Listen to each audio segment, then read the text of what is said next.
Alhamdulillah, salatu wassalamu ala Rasulillah. Last night we completed the 19th juz, which comprises of Surah Al-Furqan and Surah Al-Shu'ara and then Surah Al-Naml, the majority of which was completed last night. I'm going to talk a little bit about Surah Al-Furqan. What does Al-Furqan mean? Al-Furqan means the separation or distinction between haqq and batil, between truth and falsehood. And this surah actually, if you look at it, the pattern that it goes through, at the beginning, it talks about the truth, and then it talks about objections of disbelievers, and then the answers to those objections, and then more objections, and then more answers to those objections. And then after that, Allah subhanahu wa ta'ala then describes some events that are going to take place on the Day of Judgment with these people that are making these objections. And then these stories of Anbiya alayhim salatu wasalam and what happened to their people who continue to object against them. And then after that, Allah subhanahu wa ta'ala goes into details about His power and how He has made the night and day and the heavens and the earth and the rain fall from the sky to fortify and strengthen the argument that He is the one to be believed in and He is the one to be worshipped. And then ultimately at the end of the surah, Allah subhanahu wa ta'ala then defines what is a person who has true belief, who are the true servants of Allah subhanahu wa ta'ala. وَعِبَادُ الرَّحْمَنِ الَّذِينَ يَمْشُونَ عَلَى الْأَرْضِ هَوْنًا. And that a whole list of qualities of believers is mentioned at the end of the surah. But I want to focus in on a few verses which talk about first the objections of the disbelievers, and then how those people will be treated on the Day of Judgment. What will they see on the Day of Judgment? First, one of the objections is وَقَالَ الَّذِينَ لَا يَرْجُونَ لِقَاءَنَا. Those people that don't have any hope of meeting us, meaning they don't think that there's any kind of hereafter. They say لَوْلَا أُنزِلَ عَلَيْنَا الْمَلَائِكَةِ. Why angels don't descend upon us? Why don't we see angels? أَوْ نَرَى رَبَّنَا. Why don't we see our Lord? لَقَدْ اسْتَكْبَرُوا فِي أَنفُسِهِمْ وَعَتَوْا عُتُوًّا كَبِيرًا. Indeed, they have arrogance in themselves, and they have transgressed a big kind of transgression. And then the answer to that objection is يَوْمَ يَرَوْنَ الْمَلَائِكَةَ لَا بُشْرَى يَوْمَئِذٍ لِلْمُجْرِمِينَ وَيَقُولُونَ حِجْرًا مَحْجُورًا. On the day that they do see angels, they want to see angels, but the day when they do see angels, it's not going to be a good day for them. لَا بُشْرَى يَوْمَئِذٍ. There's no good news for them on that day. So, on the Day of Judgment, or at the time of their death, when these people do see the angels of death and the surrounding angels that come to take their ruh away, they're going to see them in a very bad situation, a very horrible situation, a very scary situation, and the ruh is going to be taken out with these very scary looking angels. So Allah subhanahu wa ta'ala says, that time when they do see the angels, it's not going to be good for them. La bushra yawma idhin lil mujrimin, for the criminals. وَيَقُولُونَ حِجْرًا مَحْجُورًا. And they're going to say hijran mahjura. Hijran mahjura was a saying in Arabic which basically meant that get away from me, keep away from me. Hijr basically means a fence or a wall or a surrounding. This is what al-hijr means. So what they're going to say to those angels is hijran mahjura, keep away from me, keep a distance from me. I don't want you to be close to me. فَيَقُولُونَ حِجْرًا مَحْجُورًا. وَقَدِمْنَا إِلَى مَا عَمِلُوا مِنْ عَمَلٍ فَجَعَلْنَاهُ هَبَاءً مَنْثُورًا. Qadimna here means, it means, the real meaning of is to come, but here it means to intend. So Allah subhanahu wa ta'ala says, we're going to intend to find whatever it is that they did from the good deeds. فَجَعَلْنَاهُ هَبَاءً مَنْثُورًا. The reality is that we're going to find it هَبَاءً مَنْثُورًا. Dust which is manthur, just spread out. Haba, there are two opinions as to what this means. Basically, it's translated as dust, but one opinion is that it refers to when the dirt, it becomes so dry and the wind blows, and it seems like smoke.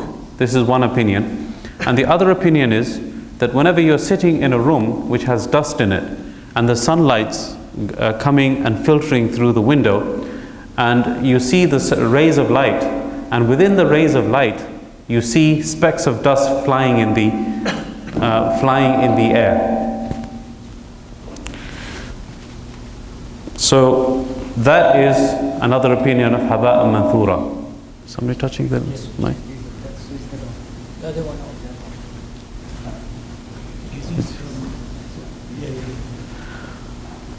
So this is the second opinion of what Haba and Manthura is.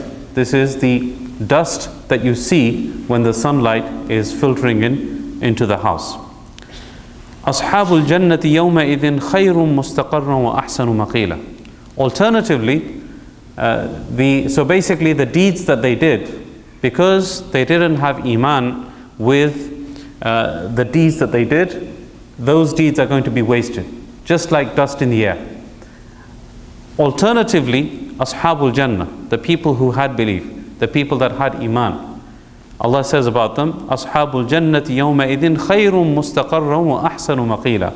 The people of Jannah on that day will have the best mustaqar. Mustaqar means a place of rest. Wa ahsanu maqila, and the best maqil. Maqil, who knows what qaylula is? Who knows what qaylula is? Everybody knows what qaylula is. Okay? Nap in the afternoon, right? So maqil means the place of qaylula, the place where you make qaylula. So they will have the best place of taking a nap on the Day of Judgment. So everybody's worried, everybody's stressed out, everybody's running around here and there, everybody's thinking, what's going to happen to me? And the people of Jannah, they're going to be completely relaxed, even napping. They're going to be sleeping. They'll have this either underneath the arsh of Allah subhanahu wa ta'ala, or another place in which they'll be completely relaxed with no worries surrounding them. وَيَوْمَ تَشَقَّقُ السَّمَاءُ بِالْغَمَامِ وَنُزِّلَ الْمَلَائِكَةُ تَنزِيلًا. On the day that the sky is going to be opened up with the clouds, and the angels are going to be made to descend. This is referring to the actual Day of Judgment before it takes place, how the skies are going to split and the angels are going to come down. Only Allah subhanahu wa ta'ala knows what it's referring to. Allah says, Al-mulku yawma idhin al-haqqu lir-Rahman wa kana yawman ala al-kafirina asira. The kingdom on that day, the true kingdom will be on that day for Ar-Rahman, for Allah subhanahu wa ta'ala. So we've had through the centuries, through the decades, through the millennia, kings and emperors and leaders and presidents and prime ministers. What happened to them? Each one came and each one was buried 6 feet under the ground. Okay? The kingdom, the true kingdom, is the kingdom of Allah subhanahu wa ta'ala. And on the Day of Judgment, there will be a declaration also. In another verse of the Quran, Allah subhanahu wa ta'ala will ask that question, Limanil mulkul yawm? Whose kingdom is it today? And the response will be, nobody will actually respond, because everybody is destroyed, everybody is dead. He will have destroyed the world, whatever it contains. Then he will tell the angels to also die. And then he will ask the question, whose kingdom is it today? And then there will be nobody to respond. He will ask the question, whose kingdom is it? And then he will respond himself, Lillahi al-wahid al-qahhar. So here Allah specifies that same thing again. On that day, the true kingdom will be for Ar-Rahman. And strangely enough, Allah subhanahu wa ta'ala describes himself as Rahman, even though it's a very hard and difficult day for people, but he still describes himself as Rahman. That he will be Rahman on the Day of Judgment for those deserving of that Rahmah, for that mercy. We have to strive for that Rahmah. It's not that Allah subhanahu wa ta'ala is just going to be a tyrant and oppressive and he's just going to punish people. His quality of Rahman is mentioned for the Day of Judgment. But وَكَانَ يَوْمًا عَلَى الْكَافِرِينَ عَسِيرًا. It's going to be a day which is going to be difficult. Asir, it's going to be difficult for the disbelievers. وَيَوْمَ يَعَضُّ الظَّالِمُ عَلَى يَدَيْهِ يَقُولُ يَا لَيْتَنِ اتَّخَذْتُ مَعَ الرَّسُولِ سَبِيلًا. On that day, the zalim, the wrongdoer, is going to be chewing on his hand. This can be literal or it can be figurative. the person will be so nervous. So people, when they chew their nails because of nervousness, many people do that, right? They're nervous, they have an appointment with a doctor, if they're at the dentist, so they'll be nervous, so they'll be chewing their nails. So they'll be nervous to the degree that they're going to actually chew off their hands. So this is a literal meaning, and some scholars say that it's referring to a figurative meaning, just referring to the nervousness itself. The people will chew, the wrongdoer is going to chew off the hands, and he's going to say, يَقُولُ يَا لَيْتَنِ اتَّخَذْتُ مَعَ الرَّسُولِ سَبِيلًا. I wish that I had taken the way of the Prophet. I had listened to the Prophet, I had followed him, I had accepted his message. I wish I had done that. And then he will say, يَا وَيْلَتَا لَيْتَنِي لَمْ أَتَّخِذْ فُلَانًا خَلِيلًا. Oh, woe to me. Ya waylata, oh, woe to me. I wish that I had not taken such and such person as a khalil, as a close friend. So again, Allah subhanahu wa ta'ala doesn't specify what that fulan is. Fulan, we use this in Urdu too, right? Fulana banda. So fulan means X, Y, and Z, so and so. You know, a person who's unspecified. And the beauty of this is that it can include any person who is taking a person away from Allah subhanahu wa ta'ala. Whether he's a munafiq, whether he's a disbeliever, or even a believer who's a fasiq, a mu'min, a person who is a Muslim or a so-called Muslim, but he is not a good Muslim, but he is taking a person away from Allah subhanahu wa ta'ala. That could be included. I wish that I hadn't taken such and such person as a friend. And it could also refer to the shaitan. I wish I had not taken the shaitan as a friend. So the reason that Allah subhanahu wa ta'ala didn't specify it, because he didn't want to limit a disbeliever. So if disbeliever was mentioned here, so a person will say, well, I can make friends with a person who's a believer, but he's not a good believer. And if he had mentioned munafiq, so he's a munafiq. At least if I'm making friends with a disbeliever, I know he's a disbeliever, so I know where he stands. So it's okay to do that. But fulan, it basically makes the definition very broad, and any person who takes away from Allah subhanahu wa ta'ala, he's included in this. So he's going to say, I wish that I had not taken such and such person, fulan, as a close friend. لَقَدْ أَضَلَّنِي عَنِ الذِّكْرِ بَعْدَ إِذْ جَاءَنِي. Indeed, he misguided me from the remembrance, from the truth, from the Quran, after it came to me. وَكَانَ الشَّيْطَانُ لِلْإِنسَانِ خَذُولًا. And the shaitan was, for the human being, khadul. He was trying to disgrace in this world and in the hereafter the human being. وَقَالَ الرَّسُولُ يَا رَبِّ إِنَّ قَوْمِ اتَّخَذُوا هَذَا الْقُرْآنَ مَهْجُورًا. This is a very, very moving verse, and a very powerful verse, if we think about it. On the Day of Judgment, the Prophet is going to stand up and say, oh my Lord, my people, they took the Quran as mahjur, meaning they turned their backs on the Quran. Okay, they turned their backs on the Quran. They left it. They didn't recite it. They didn't fulfill the rights of it. They didn't try to understand it. They didn't even open it, except maybe in the month of Ramadan, or when somebody passed away. Or they didn't even touch it, except in the weddings, what they do in India and Pakistan, when the bride is being walked from the house to the car as she is departing, the Quran is used as a shadow.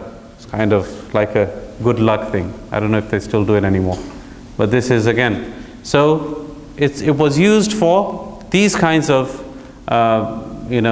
these kinds of traditions, but the real purpose behind the Quran was neglected. It wasn't recited, it wasn't understood, it wasn't spread, it wasn't propagated, and the Prophet will stand up and complain about his ummah.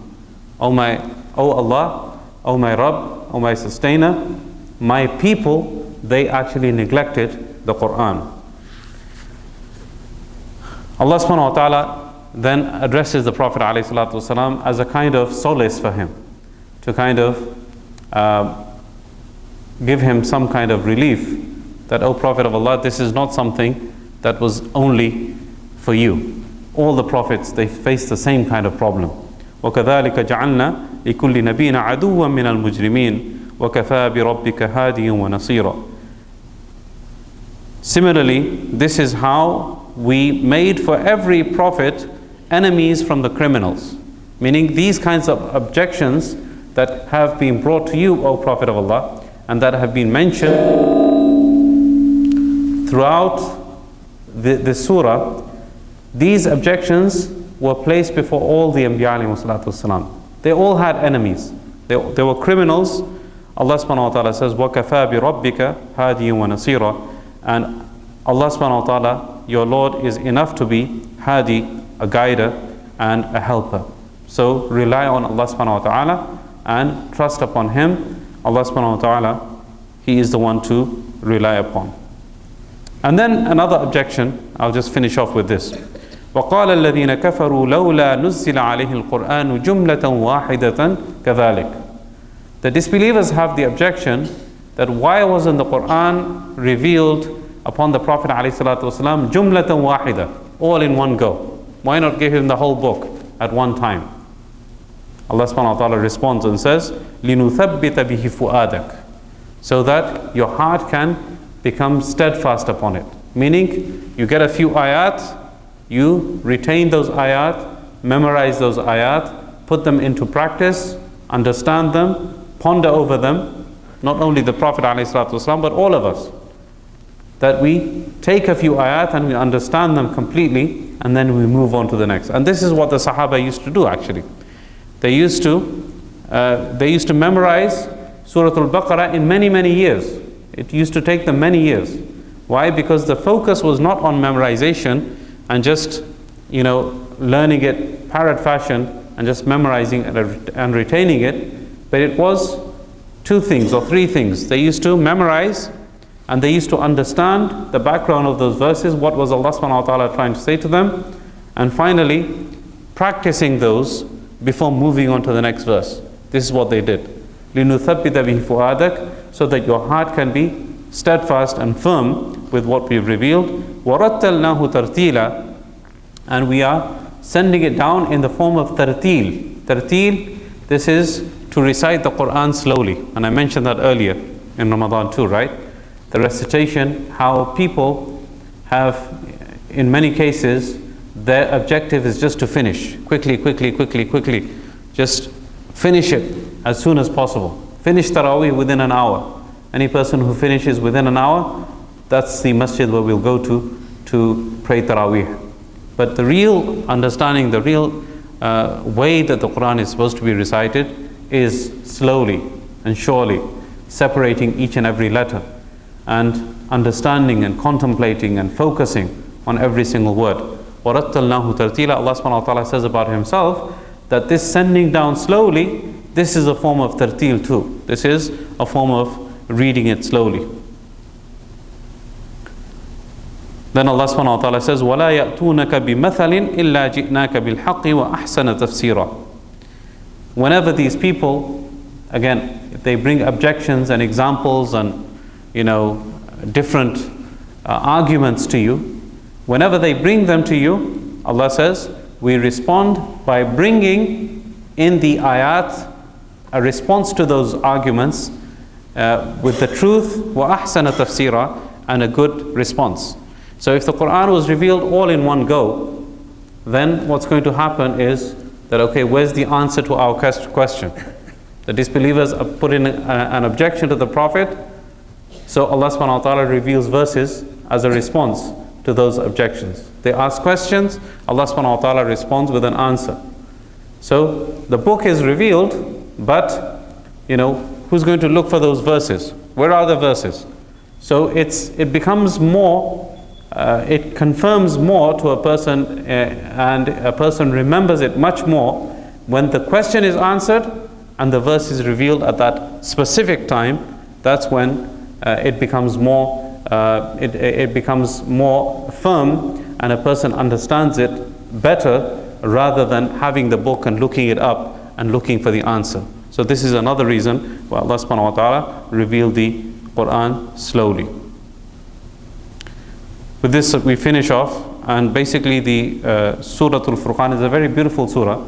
Objections, answers. Objections, answers. This is basically the gist of the surah.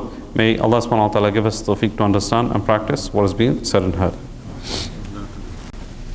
طلع البدر علينا بثنيات يدا وجب الشكر علينا ما دعا لله أيها المبعوث فينا جئت بالأمر المطاع جئت شرفت المدينة مرحبا